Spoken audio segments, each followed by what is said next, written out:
Welcome back. I'm Gary Parr. And I'm Beth Ellicott. And you're listening to Fiber Talk, the twice weekly podcast for needlework artists. Our artist this week, going to go out a little off the reservation because we're going to talk about quilting and embroidery and all those things. So she's a fiber artist, a quilter, a lecturer, a teacher. It's Diane L. Murtha. Diane, welcome. Thank you, Gary. And Beth, it's good to be with you today. Okay, it's 2 against 1 here because I know zip about quilting, so this will be fun. Mm-hmm. Yep. Yes. But I do know now when we were doing the research, my grandma used to make quilts, a lot of them, and that was back in the day when you took the old shirts and repurposed all the fabric and things. And you said you learned from your grandma with hand sewn and then hand tied. And I remember my grandma hand tying those quilts. And that's old school. Yeah. It is, and it was a good way to learn.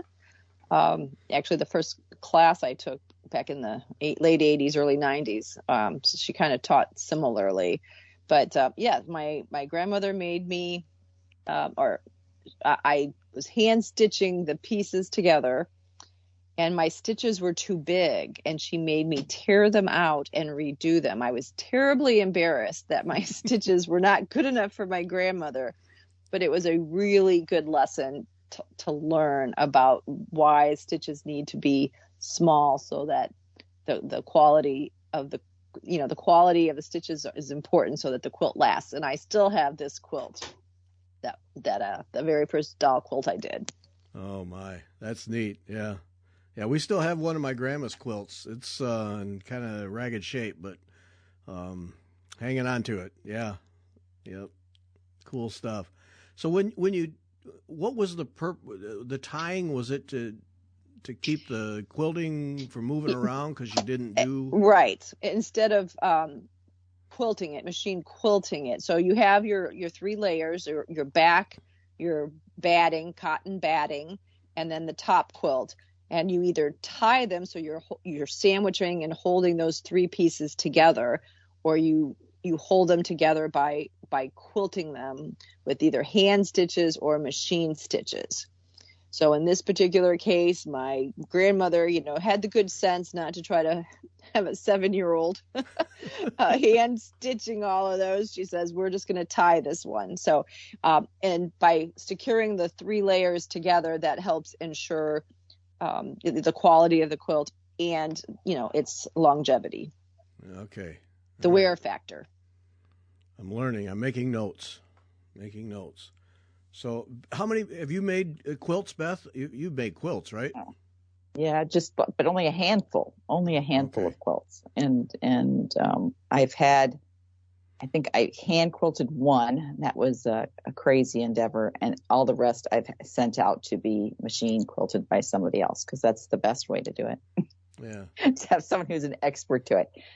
But so Diane, did you keep with quilting after your grandma taught you? Well, kind of. Kind of. So I just wrote a book. We'll talk about that later. But I'm a maker. I have been making things my entire life. Little doll clothes, basket weaving pot holders, all kinds of things. I did a few things on my own, and then girls get busy with all kinds of things, including sports. I took a couple singer sewing classes that my mom insisted we take. And then it wasn't until, I guess sometime in high school, I thought, well, if I can sew, I can make a bigger quilt. And I just kind of didn't follow any instructions, and it was kind of a disaster. So then I thought, okay, sewing is different than quilting, and I need to take some lessons and learn how to do that properly. So that's kind of what I did.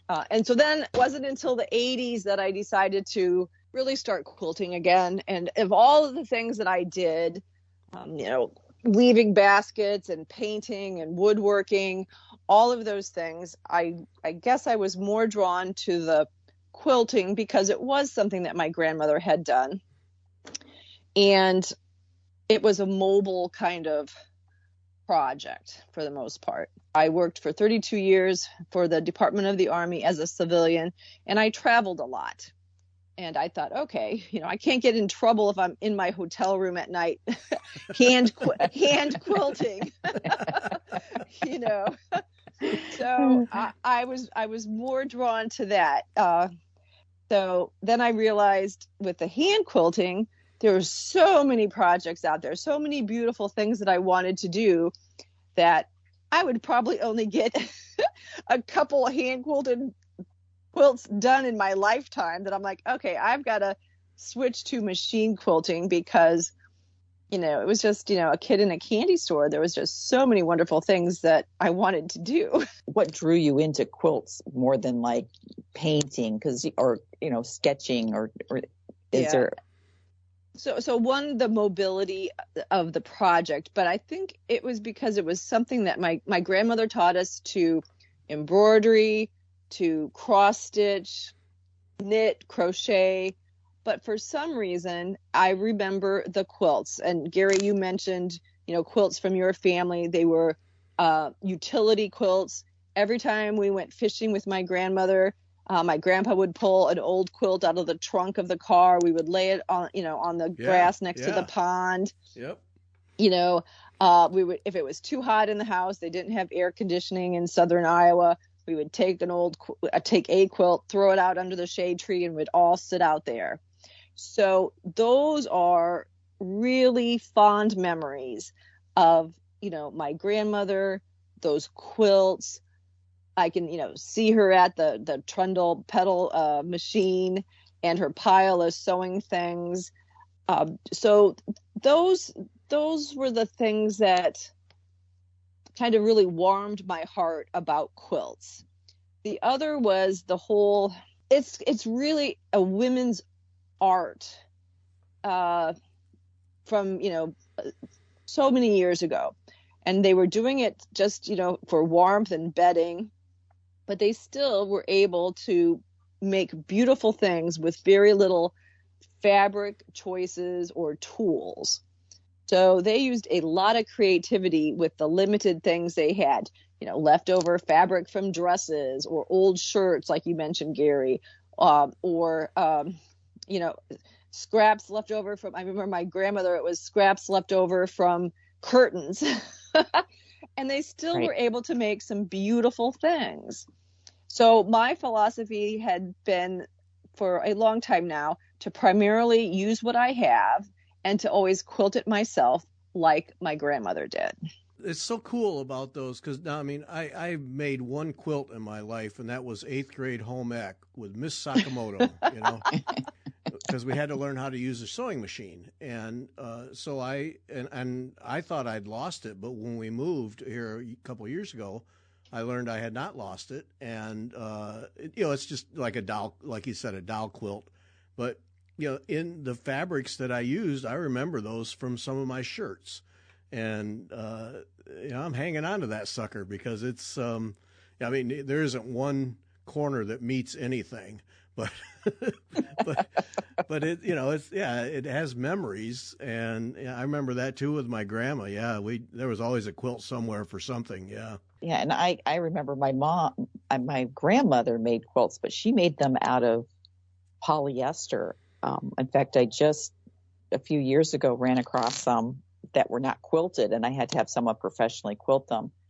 But she made them to be durable, so she got that polyester in it, and those are never going to wear out because they're just forever. Right, and they used what they had. My grandmother mixed polyesters and cottons all the time in her utility quilts. That was okay, Then you talk to some people and they'd be aghast. Oh my God, you didn't use all cotton, for shame. Right. But they work and they're beautiful and they remind me of her, and they're nice to have. Yes, in their own way. In the quilt world, do we have people who are there two schools? People who use machines and people who hand sew. Is that kind of a thing? Definitely. Okay. So first of all, I'll give you a little lesson there too, Gary. So my husband came home one day and was all excited. He said, "Do you know the 3 different ways to quilt?" And I said, "Well, I think I do, but you tell me what you think it is." He was so excited. He said, "You can hand quilt, you can machine quilt, or you can quilt by check, paying a long armor to." Okay. So he was very proud of himself that he knew that was another way to make a quilt. But yes, there's definitely still, in all of the quilt shows, they still have a category for hand quilted quilts, and they're kind of limited in the numbers, but they are beautiful and they're usually full size. And then they have the separate category. They also have, so they have a category for a domestic quilted machine, as well as a long arm quilted machine or quilts. Yeah. Okay. Just trying to get the lay of the land. Because we went to Paducah, to the Quilt Museum here just a few months ago. And it was for a speaker, a person who was a guest on our show, and she did a talk there, and had some time to go through that museum. And I mean, that really opened my eyes. I never realized what people did when they made quilts. I mean, just amazing stuff, and art quilts, and of course you got the story of the Underground Railroad and how the quilt patterns were used as symbols, and yes, there's tremendous history. Yeah, that's the quilts there at Paducah are beautiful. I know my husband's not a quilter, and he was fascinated by the way they were made. He was he's an engineer, so he was looking real close to see, well, how did they do that? How did they do that? He was the engineering part, how is that made? It made him very curious. And the art quilts that are made now are just fantastic. Well, and the museum does a wonderful job. I've had 2 different quilts on display there, actually 3 now. And they have a wonderful selection of exhibits that come through there. On our way from Iowa down to Florida, we stopped in November, and they had the swing coats there. They had, I'm trying to think, somebody did like one of the Christmas stories, and everybody took a stanza of the song, I guess, and they did a separate quilt just on that part of the song. That was just really very interesting and creative, I thought, as well. Yeah, that swing coat exhibit, that was there when I was there. Holy smokes, that was just amazing on so many fronts. But yes, yeah, very, very cool, very interesting. A very nice way to utilize those coats, and the way they were displayed. They were kind of hanging free form and kind of half open, so you could see the front and the backs. And I just thought it was very interesting. Yeah, so much meaning there. What moved you from conventional quilts, whatever that might be, to art quilts? Is it just a desire for creativity? Well, that's a good question, and I laugh because my mom would say, I question and challenge everything. She used to hate to helping me do my math homework, because I would challenge her. Why is 2 + 2 4? Why is it 4? Well, now, in math terms, it could be something in between. But anyway, I have a hard time following directions. I'm a law-abiding citizen, but I always look at, well, why do you have to do it this way? What would happen if you did it a different way? And I liked traditional quilts and did traditional patterns for a long time. I usually would still modify them or do something different. But I did every challenge that my quilt guild offered. But then I did, and usually those were fairly, I don't know, they weren't super challenging. But I did an invitational challenge sponsored by a store. And what I realized was I didn't have to find the perfect pattern. I could design it and draft it myself. I didn't have to look for and search for the perfect fabric. I could hand dye it. I could paint on it. I could draw on it. Mm. And it just kind of opened up all these windows. Then I thought, when you look at it kind of backwards, you're like, I could have done those things on the standard patterns as well, but it just didn't seem like it was allowed. The quilt police would say, no, this is the pattern. You follow the pattern. If it's supposed to be a log cabin, it has to look like a log cabin. If it's a 4-patch, it's supposed to look like a 4-patch. So, it didn't seem like it was allowed to deviate until I found out about these art quilts and thought, oh my gosh, I can do whatever I want. It's okay to mix polyester with cotton. It's okay to mix upholstery fabric with cotton and wool. So it was a fun, eye-opening experience. That's the quilt police, because I used to work for a small company, and the owner's wife owned a very large quilt shop, very large, and I think very successful. But it was a couple of times I encountered her and then encountered her shop. To me, it was just so intimidating. The points got to match up and everything's got to be thus and such and so on and so forth. And it was like, I don't need that. It just kind of turned me off.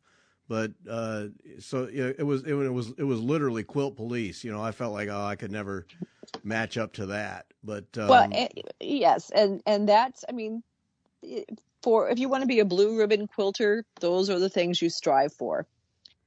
A couple thoughts on that line is, I've told people before, I will never win a blue ribbon, because the people that I know who win ribbons, they master a topic. They master wool applique or English paper piecing, and that's predominantly what they do. They really become a master at that.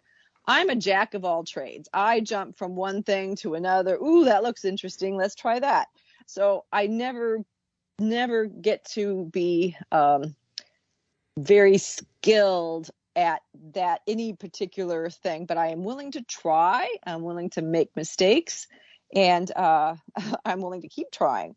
Now, my husband, God love him, and I'm so appreciative that he pays attention to my quilting and supports my quilting. But one night I was hand sewing the binding, and he asked, he was looking at it, the quilt a little bit. So I thought, okay, I'll educate him a little bit about how, the points are supposed to match, and, the angles and a few other things. And so then he started looking at the quilt, and he goes, ooh, that corner doesn't match. Ooh, that one doesn't match either. Oh my gosh, And so then I politely said, my dear, that's like pointing out somebody's mistakes. And he goes, oh, I'm so sorry.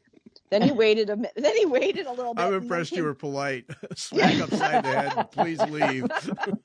And then he said, "Wow, you make a lot of mistakes." But you can strive for perfection, or you can just learn whatever you're choosing to learn from that project and move on to the next one. So I don't worry about those things as well. And again, I don't worry about winning a blue ribbon. I do what I do because I enjoy it and I like it. So the art quilts kind of give you some of that creativity. Modern quilting also has opened up a little bit of that, those parameters a little bit, allowing you to, not worry so much about points matching and things, and circles not being all, the same size and all that. It's kind of fun. I think the quilt police sometimes just take the fun out of, and same with the needlework police. They're like, everything must be exactly perfect. I'm like, well, where's the fun in that? Let's play with this a little bit. Exactly. There's one teacher that I've taken some classes from, and she talks about organic shapes in nature. Not every leaf is uniform. Not every snowflake is individual. So it's okay if as you're hand stitching or machine quilting, that not every leaf is exactly the same. Not every circle is exactly the same. And the good thing is if you keep everything a little wonky, it looks intentional. And as long as it looks intentional, it's okay. If you have 100 Right. perfect circles and one that's not, then everybody's going to say, oh, Yeah, right. So I like to go for that organic look then. Yeah. Right. I was intrigued. You mentioned Heidelberg, Germany Quilt Guild. What is quilting like on the other side of the world? Oh, well, fun. Wait a minute. I just said Germany, and I'm looking for. Never mind. Their points all match, I'm sure. Well, yes, kind of. Yes, that is true. So they follow rules, so their points and stuff match. But the fun thing is they're not afraid to use color. German women will dye their hair, blue and purple and all kinds of different things, and so that was very kind of eye-opening. I belonged to two different groups when I was in Heidelberg. One was a small kind of a B group, or a small women's at home kind of group, and it was Americans and German group. And that was very fun. But they were very skilled, and they take their points and everything pretty seriously. And then I also belonged to the all German group, but that was challenging because they all spoke in German. Right. So you can you learn a lot of the language, but it's hard to translate the technical stuff. So I didn't go to as many of those guild meetings because it was too hard for my friends to help translate everything that was going on. Now, the Christmas program was really fun, and I could sing, O Tannenbaum and all of those things, but that was too hard for them to translate. Same with their quilt shows too. They call it patchwork. So it's patchwork and fiber arts. And I remember expecting to see, very traditional quilts at this show. And they had pretty traditional quilting, and then more the fiber arts, a very wide array of art. And I thought, wait, these aren't quilts. But I don't know if they were ahead of art quilts, or it was my first introduction to them, and I didn't appreciate them until, a few years later. So do they have the same sort of quilting materials, like the fabrics? Are they different? No, their fabrics are all the same. They usually sell them by the meter instead of the yard. And actually, I just did an article last summer for American Quilter magazine. It was called The International Language of Quilters. We had taken a Viking river cruise, and we visited 5 different countries. And so my goal was to find a fabric store in each of the countries and talk to the quilters and stitchers. And they combined their knitting and crocheting stores are all part of the fabric stores. And the knitting and crocheting is very, very popular with the 20 and 30-year-olds. But anyway, yes, that was the fabric is the same. It is more expensive. I remember one of the gals in my German-American small group, her husband traveled for his job, and he would go to North Carolina probably 4 or 5 times a year. He would always go into the same little fabric store, buy his wife a yard of fabric, and it was some pretty paper or the packaging or whatever, and he would bring it back to her, and they got ready to move, and she had quite a stash of fabric, and they got ready to move from one house in Germany to another one, and they had to do like an insurance assessment of the value of things, and so she told him what the value was of the stash in her room, and he was just so surprised. And she says, "How can you be surprised? you buy me a yard of fabric from the States, 4 times a year. You know what you pay there. You see how much I have here.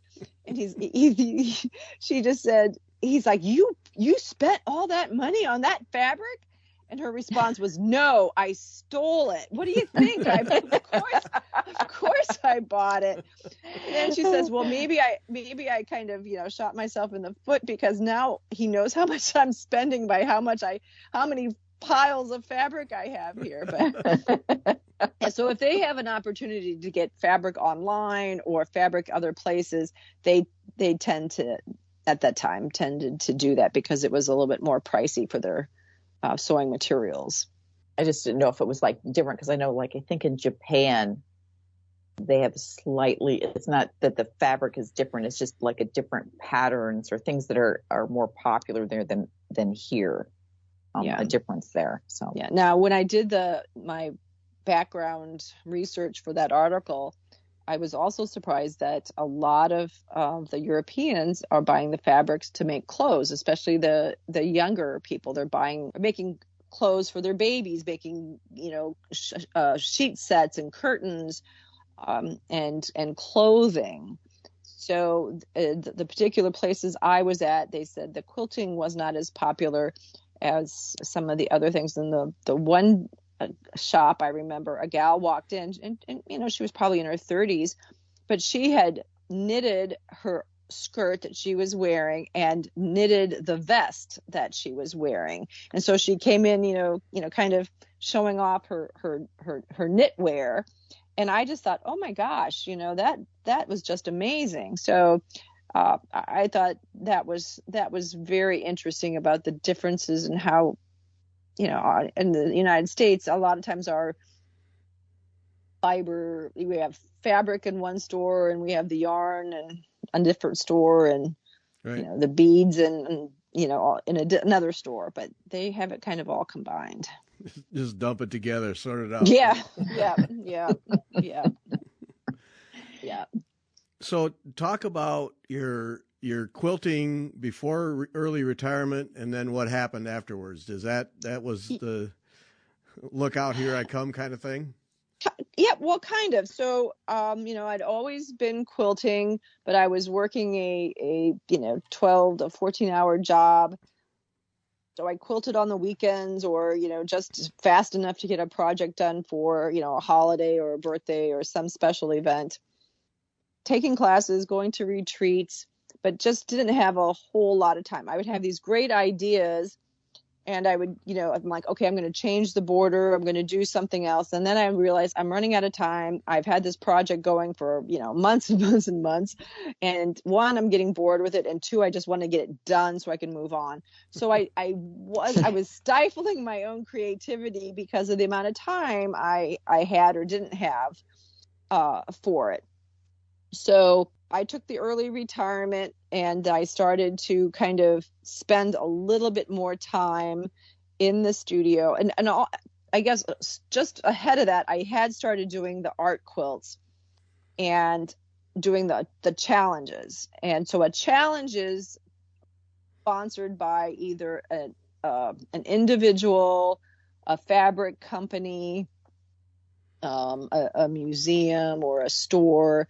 Some, it could also be by thread companies or ruler companies, but a challenge sets some parameters, and you have to quilt within your project has to stay within that. So it might be the colors of fabric, or the actual fabrics. They will tell you have to buy these fabrics and incorporate them into your project.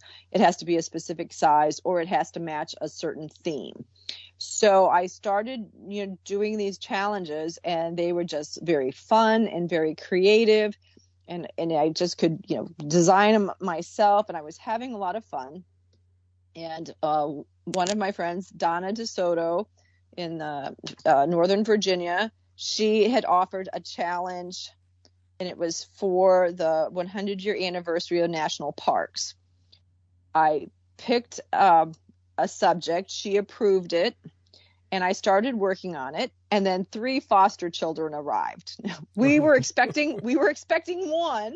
Oh no. So 3 was a lot more. And anybody who's had small children in their house knows how much time is left for quilting at the end of the day, which is a big fat 0. Mm-hmm. So I had to drop out, and Donna was very gracious. She said, well, what if I extend the deadline for you? And I said, I have no idea when my house will ever be back to normal or when I might ever get back to quilting. So I dropped out. Well, her book was just super stunning. The national parks, inspired by national parks. And about 24 of my Northern Virginia friends had their quilts accepted into the book. And I had thought, I always had a bucket list goal of writing a book. And at the time I thought, I wonder if, had I been able to finish that quilt, would my quilt been good enough to make it into the book? So there's usually like 2 layers.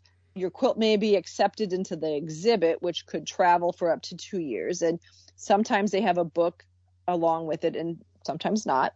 But if they have a book, there's a second jurying process by the publisher. So I thought, I wonder if my quilt would have been good enough to make it into the book. So then I had a goal of, okay, I would really like to have one of my quilts accepted into an exhibit and also into a book. And I'm like, well, that would cross that list, that bucket list goal off. Okay, I instead of writing a whole book, I'll just get a quilt included in a book. So that was one goal that I had. And so then I started seeking challenges so that I could participate in them. But I will also say that I choose my challenges carefully. I want to have a purpose for that quilt when it's done. And well, a couple things. I want to learn something. So I'm either inspired by the topic or the colors. Something has inspired me that's like, wow, I've got an idea and I know what I want to do and I'm going to try a different technique. The second is I want to have a purpose for that quilt. Either I know where I'm going to hang it in my house, I know who I'm going to give it to or donate it to. I had one friend in Northern Virginia who did a lot of these challenges, and she had a pile of probably 24 quilts just sitting there. And she's like, oh, those I did for, some event, and I don't even like them. I'm like, oh my gosh, well, I am not going to spend my time working on something that I'm not going to enjoy, or have a purpose to give to. I mean, I did one as a kind of a memorial in memory of my dad, and I gifted that to my sister. I've done several of my pets. One was a birthday present to my husband. Another challenge that I did for cherrywood fabric. My inspiration was a drawing of my 7-year-old nephew who had done. And so he's just so excited that I'm showing his artwork to people all around the country. But anyway, he gets that quilt when I'm done traveling with it. So I try to have some purpose to the quilts, and I always want to learn something from them.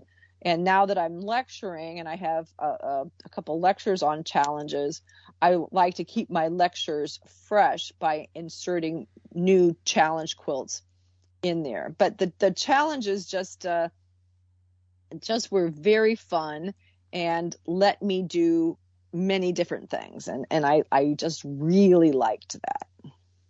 Okay, so that connects you with your creativity then. That lets you express yourself and go rather than buying a pattern and just executing it. Yes. Well, yes. And my husband and I were talking as we were driving here, and as far as me, not really wanting to follow the rules, but he said, nobody can tell you what to do. I'm like, it's like, try to tell me to do this and I'm going to do the opposite. I'll ask him for his advice and he'll say, I think orange would be a good color here. And I'll say, okay, thanks. I'm going to use blue. But yes, that's kind of where my art quilting things have gone. And I'll tell you too, I do not have an art degree or a design degree. So I'm kind of flying by the seat of my pants in some of these cases. I remember I wanted to do a a botanical quilt with like the shadow of the petals, and somebody who has a design degree would know how they could change the fabrics to lighten it so that it's layered just in the right place under the petals, so that you have the darker fabric, so it has you have the appearance of a light source. And I did not know how to do that. It was making my head hurt trying to figure out how to do that. So instead, I created my own 3-dimensional technique with floral wire. And I have used that in several quilts for the flower petals. I've used it for butterfly wings, like a poinsettia, Christmas poinsettia kind of thing. And then I thought it was kind of really cool. It was a wintry autumn. It was called it was a challenge with black and white plus one color. The color that was selected for me was orange, and so it's called tangerine sky, and the black background is white with like a little orange burst, and then this black tree, so like a wintry tree with no leaves on it. And I use the 3-dimensional technique, so it either looks wintry or Halloweeny, with the branches coming off the side of the quilt. So I developed that technique just so I could achieve what I wanted, because I didn't know how to do it any other way. So I'm often creating or developing something new to make it work for me. Well, that's what I enjoyed about so many of your quilts is, and this was just my own reading of it, was, all right, I finished a quilt. Now let me go over here and get some stuff and bring it to life and put some dimension to it and some shape. And because what you do beyond the base quilt is really fun, beads and all manner of things. That's it's like the quilt's only halfway done until you do that. Right. Well, and Beth, I know, can appreciate this too. You sometimes you look at a quilt and you think, well, it just is missing a little oomph or a wow factor. It needs something. Well, let's try some beads. Right. let's try some paint. Let's couch on some yarn. What can we do here? And sometimes it's planned intentionally ahead of time. And other times you get to the end and you're like, I think I need to do something else.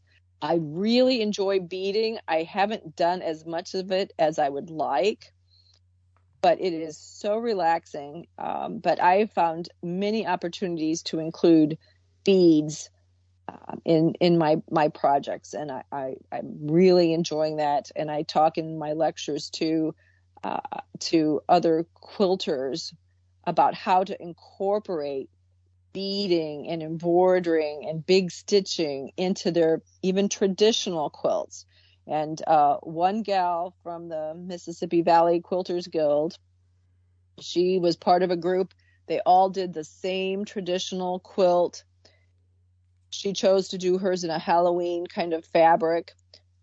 She had taken a beading class for the first time ever. She decided to add a spider web to the bottom of her quilt, a beaded spider web. She said it took her 2 weeks to do it because she was new at this beading thing, and she won an award. And so here her quilt was being judged against 14 others that was exactly the same pattern. But what made hers stand out was this little spider web in the bottom corner. And people thought, oh, well, she can't use it as a lap blanket now because she's got beads on it. You're like, no, these are not like huge, hunky, chunky beads. She can still use it. She can still wash it. It's going to be fine. So I encourage people to try to incorporate beads and embroidery and other things. And some people go, oh well, no, I just do traditional stuff. Well, it's okay, you can do traditional, but try adding some of these other things in. You could be very surprised how just a little bit can add a huge wow factor. And I've had fun doing that and some people don't see the beads or the sequins right away, and then they look a little harder, and they're like, oh, isn't that so cute? I just think it's fun, and I enjoy it. Don't you think that's part of the play factor, kind of, getting out of that Yes. comfort zone, Yes. trying different techniques? How are you going to know you're going to like it or don't like it unless you try it? And Right. and just take a little time to play with the materials. Right. Gary, you had asked me earlier about how, springboarding, when I retired, how things kind of, how the floodgates opened and what all happened. So I had more time to play because I had stifled my creativity earlier. But I'll have to tell you the story about how I offered to do my first lecture, though. We'd moved from Virginia to Iowa. And, you have to fill out your membership form. And at the bottom, they very, very carefully ask, do you have any special skills? Well, they're looking for volunteers, So I wrote, if you're ever in a pinch for a speaker, I can tell you about my experiences doing these challenge quilts and what I've learned. And I, like, no kidding, it was 2 weeks later, I get a phone call, and Tim and I were driving somewhere in the RV, and the program manager calls and says, Diane, we would like to have you speak about your challenges right before we launch our new challenge for the year. And we're hoping then that you can inspire and encourage other people to participate in this challenge with us. And I said, oh, that would be wonderful. I'd be happy to do that for you. She says, I need two things. I need the title of your presentation and how much you're going to charge. And she said, call me back and let me know. Now I'm like, oh, okay. I hang up.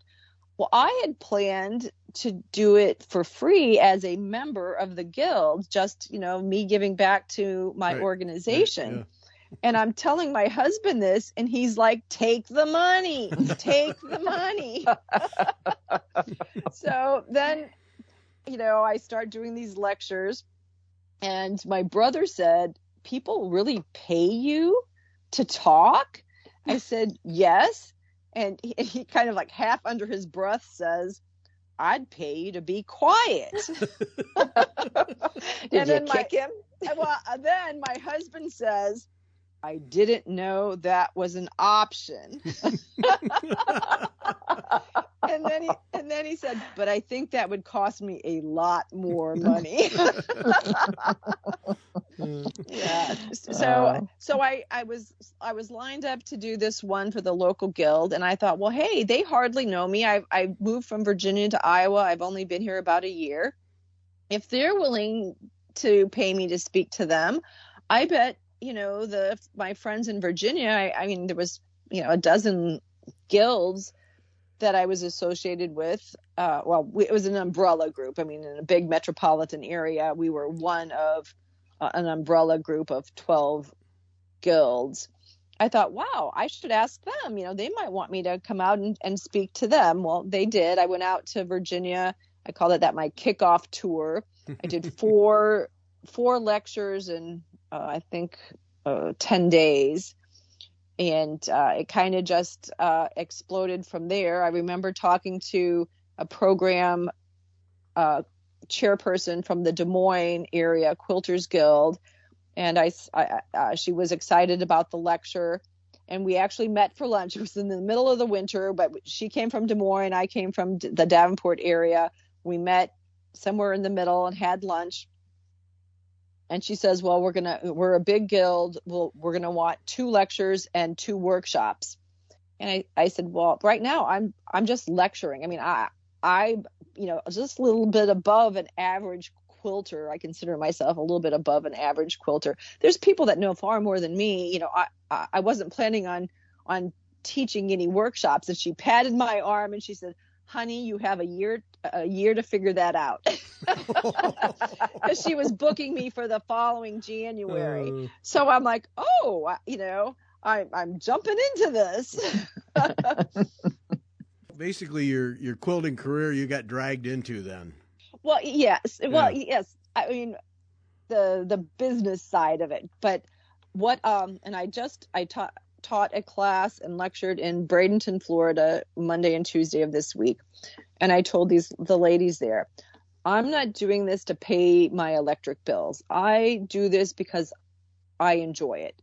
I love sharing my enthusiasm. I love sharing my mistakes and successes. I like to encourage people. It just tickles me when somebody says, "Oh, the light bulb just went on. Now I know it's okay for me to be creative. It's okay for me to do something different. It's okay for me to modify a pattern or to add beads to my, wall hanging." I've taught people. We do travel and in our RV, and so I teach some specific techniques that are good for small spaces. I've got a son in LA and a son in DC. They both live in small apartments. There's a lot of people in smaller apartments and condos that don't think they have room for a full sewing studio and, can only have their sewing machine on their dining room table, which is fine. So some of the techniques I teach are for, those kind of smaller areas. And I literally have had students jumping up and down that they were so excited that they now can do something on their own, and so that just thrills me. I just get very excited. The class I taught on Tuesday, we were doing the 3-dimensional floral flower class. And the one lady came in and she said, "You so inspired me at the lecture last night." She says, "I know it's okay for me to do something different." And so she looked at me and said, "I'm not going to do the flower patterns that you suggested. I'm going to do my own thing." And I said, "Good for you." I said, I called her my A student or something. And she goes, "No, I'm not the A student." She goes, "I'm just the student willing to take the risk." And I said, "I love it." So she did not piece her background. She laid it out raw edge. And she was going to do 3 layers on her flower, and only the top layer was going to be 3-dimensional. And I thought, this is cool. But just the fact that she said, "I feel like I have permission now to do this," just makes me happy. Yeah. Right. Well, that's the thing with any of these hobbies. I mean, needlework, quilting, whatever, is it can be intimidating to people. I mean, I just recently, my wife had some ladies from church over for a lunch, and they wanted to come up to my room and look at my needlework. And, it's just a room full of everything. And one of them said, "Oh, my, I could never do all this." She said, "I just used to do a kit of cross stitch." And well, excuse the mess here, but it happens over time. But what stuck with me from that was this kind of a turnoff, like, oh, I could, that's way too much for me. When really, quilting, needlework, you just need a needle and a piece of thread and a piece of cloth, and you can do something. And just there's that kind of a thing that sits in my head that we have to be careful that we don't scare people off because they feel like they need a $5,000 baby lock or whatever to be able to do a quilt when you don't. Right. So I talk about in my lectures too about the advantage of challenges and or starting small, I guess I should say. It doesn't, if it's your own challenge or if you do an organized challenge, but the advantages to me of a challenge, and I think this also appeals to a lot of other people, is it's a relatively small size, 20 by 20 inches. Some of the magazines do some as small as 5 by 7 inches. I said, who doesn't have time for a 5 by 7 inch quilt? I mean, my goodness gracious, that's, you can do that.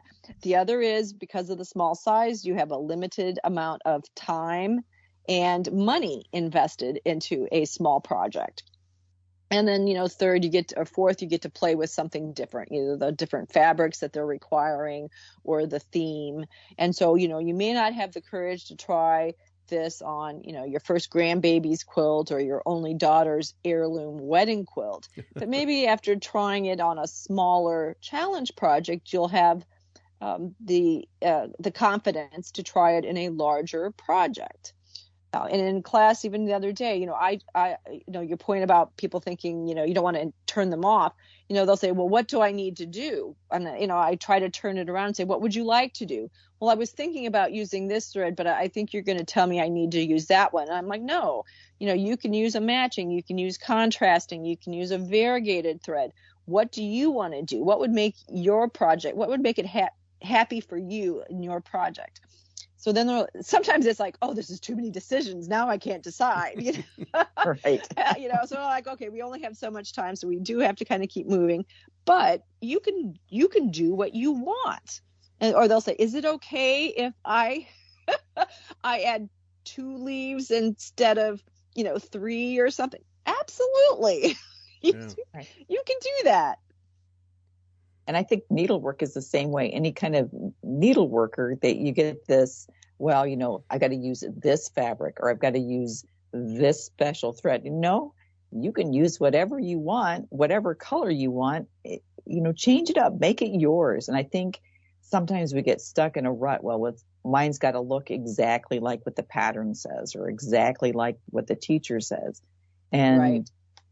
We got to get out of that. It's like, let's push the limits a little bit. What can I add to make this more my own? One gal, yeah, I agree with you, Beth. One gal, Tuesday brought in this big, it was a giveaway thing on a table at the end of the quilt meeting, a big box of beads, and it was all separated, into the different little sections. And she said, well, I think, it's going to be a purple flower. Maybe I should use blue. And so, I had everybody come over and we laid out the beads in the different colors. Okay, what would it look like if she added jello?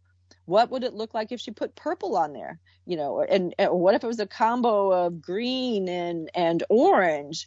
And everybody was like, ooh, every time we tried a different color, it was, ooh. so it's like, and then of course, they had the elongated beads and then the short beads. And she's like, well, I guess I have to use all the round ones. No, throw them all on there. It'll be fine. Right. So I think they had fun with it. So if some of them again said, well, I wasn't planning on embellishing it with any beads or anything, but now I've got all these great ideas. I'm like, go for it. Go home and add the beads on later. It's okay. Yeah. All right, we got to talk about your book, but I'm curious about the actual quilting part, where you make the top and then you got to put the pieces together and then you have it quilted or you quilt it yourself. How do you view that as part of the overall art package? Is that something that's significant to you, or do you just have some pattern that seems to make sense? It is significant to me, kind of going back to my grandma and, women of her generation and prior, they were able to create art out of almost nothing, just basic scraps. So I think of it as like 3 different layers of art. First is picking the colors and, the values and the shades and all those things that related to the color. The second is putting the top together, or either piecing it or, whatever your technique is. And then the third is the quilting part. And the quilting can complement the quilt, the design. It can match the design, or it could be a separate story in itself, quilted on there. And they're all perfectly fine. They're all perfectly acceptable. It's just, what story do you want to tell? Sometimes I have something that's complementary in mind, and other times it's a little bit different. Sometimes I have the ideas right from the very beginning, and other times a quilt top will have to sit for quite some time until I figure out how I want to quilt it. I have one, it was a Judy Niedmeyer pattern, and I took the class with another friend, Jane, and I finished the top. I quilted around, it was called Vintage Compass, and I quilted around the vintage compass and the points in the center, And now I have this big kind of white open area until I get to the border. And I'm not sure what I want to do there. And I call it seasoning. Yeah. It's rusting, it's seasoning. While I try to decide what's worthy to do in that big open area. So sometimes it sits for a while, and other times it kind of comes together a little faster. I did one quilt last winter. It was leftovers, scrappy stuff. Again, I didn't care that the corners, didn't all match. And I turned it into like a north, south, east, west kind of orientation, just the dark blues. So you really had kind of a compass orientation there. But it was all like wonky half square triangles. So completely opposite of squares, I did a spiral circle, very modern, walking foot kind of spiral, continuous spiral in the whole quilt. So that's an opposite. I mean, you've got circular stitching on this kind of traditional, half square triangle quilt. Yeah. But it was different. I think a lot about the quilting, and I always do it myself. But sometimes I get a little rushed and kind of revert to my go-to motifs. I'm very comfortable doing feathers and just free motion stuff. And I just heard somebody talk about feathers and said, it was a judge at a show, and she says, feathers they're just old fashioned. And I'm like, they don't have to be. I mean, again, right. you add vines in with them. You can add beads around them. I'm like, they do not have to look old fashioned. And I thought, I hate for a judge to say something like that, because also I feel it's discouraging people from, oh, well, that's all I know how to do. Or no, I guess I can never do that, Yeah. But yeah. So does that kind of answer your question about the? Yeah, I just wondered. Yeah, so it's as much a part of the art as the top. Absolutely, yeah. Absolutely. I think long armors do they can do some fabulous quilting. I cannot quilt as tiny with my domestic as they can with their long arm. But I think sometimes when you just push a button and walk away from it, that's a different type of quilting. And I'm glad that in a lot of shows they are distinguishing long arm quilting from domestic quilting, because it's just different. You can't achieve the same things. They do fabulous work, but if it's a template thing that's just all the same pattern, and again, it's okay if you're doing a baby quilt that baby's going to spit up on and it's going to be washed a million times. Right. Then just get her done. But it's not going to have the heirloom quilting on it. But all right, the book, artful insights in fabric. So you always wanted to write a book, and you finally got a chance. Yes, and I don't know why I wanted to always write a book. I don't know why now. I must have had a good reason. And the question for that is, now that you've done it, do you ever want to do another one? Actually, yes. I already have two in mind. Okay. And it's a learning process, just like anything else. So I've learned a few things that I'll do differently and better in the future.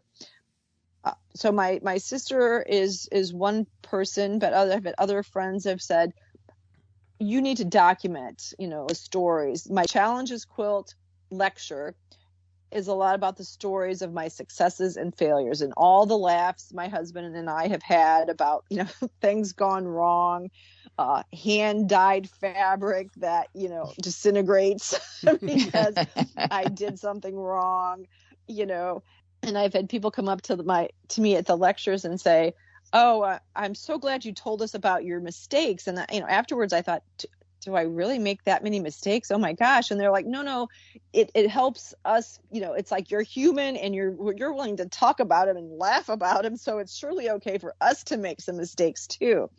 So I thought, all right, it is important, I think, even for just me, to document the history of my quilts and some of the stories. And there are humorous stories, and there's some more heartfelt thoughts about, like the quilt I did kind of in memory of my dad and of my pets. And, even the suffrage one that I did for the 100-year anniversary of the 19th Amendment, my aunt, who's 90 years old, and she's the last of my father's siblings, she was talking about my grandmother, an Italian immigrant, that she spoke 3 different languages, and it was very, very important to her to become a citizen. And she was very proud to have the opportunity to vote. And she wasn't very educated, but she read the paper from, beginning to end. So she was knowledgeable about what was going on in the world, what was going on in politics. And I thought that was, a nice little heartwarming thought. And I thought, again, that's going to be lost in our family, too, if we don't, document it and talk about it. So the book is it's stories about my quilts, and I've got them kind of categorized in some different ways.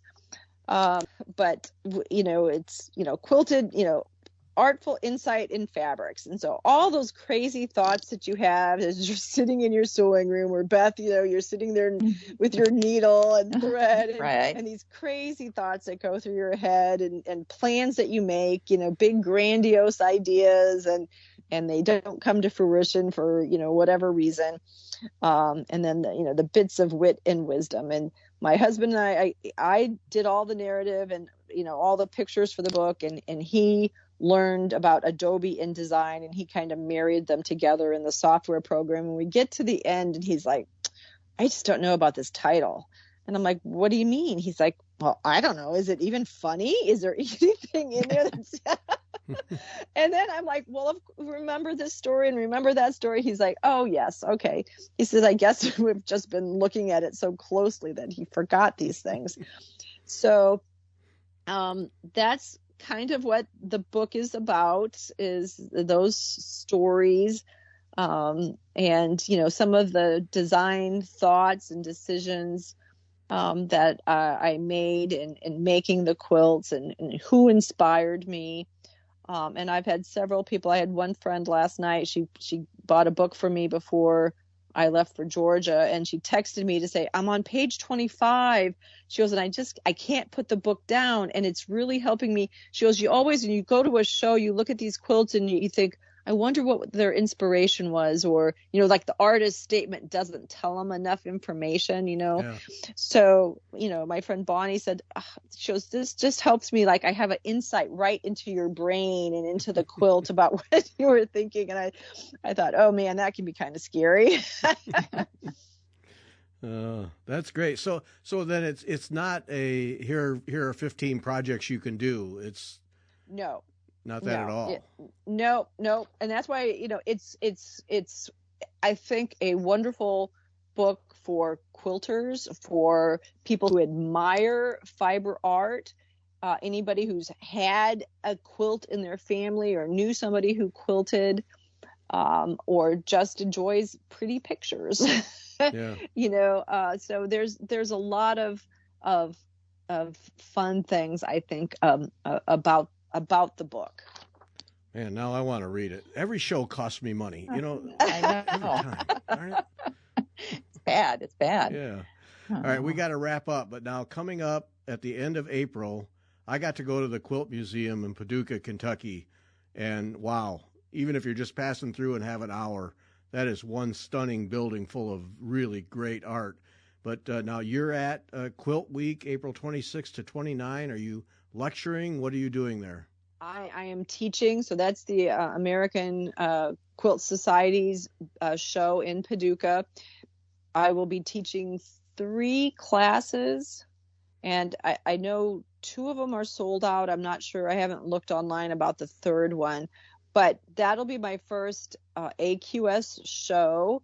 I have been to several shows. Paducah, is kind of long been a quilter's haven location. And it's been even though I've been to the museum several times, it's been a bucket list to get goal to get to the show there. So bonus for me, I said it's quite an honor for me to be teaching there. So I'm excited about that. Quilt Week, that's got to be just a town packed full of quilting enthusiasts, I would think. Absolutely. And people have said before, oh, the show has outgrown the location, but nobody wants to move it because it's kind of the thing. But you're right. I mean, people book their hotel rooms almost a year in advance. Oh. I'm excited. It'd be like spring break week for college kids, I think. Only quilters, even quilters. Crazier. Yes. Crazier. Yeah. Yeah. Yes. Well, before we fully wrap up, though, too, I just share some final thoughts as well. If it's sure. Just I want to encourage everybody to to do what makes their heart sing. It doesn't matter what kind of fiber art you do, if it's needlework, beading, fabric. It doesn't matter. We all can benefit from trying something new, getting out of our box. It doesn't necessarily mean take a class, but that's always a good option. But challenging ourselves to do something different and expand our art. And my husband reminded me too, it's not just expanding your art, it's expanding your life skills. I spoke at a lecture at an RV rally 3 years ago, and one of the ladies asked, "Do you drive the RV?" And I said, "Oh no, that's too scary." And she says, "I challenge you to learn to drive. And the next time I see you, I want to know that you're driving the RV." So that was a different aspect of my life. And I said, that's true. So I took a driving lesson. It was a weekend thing, and I learned to drive the RV, and now I can help drive.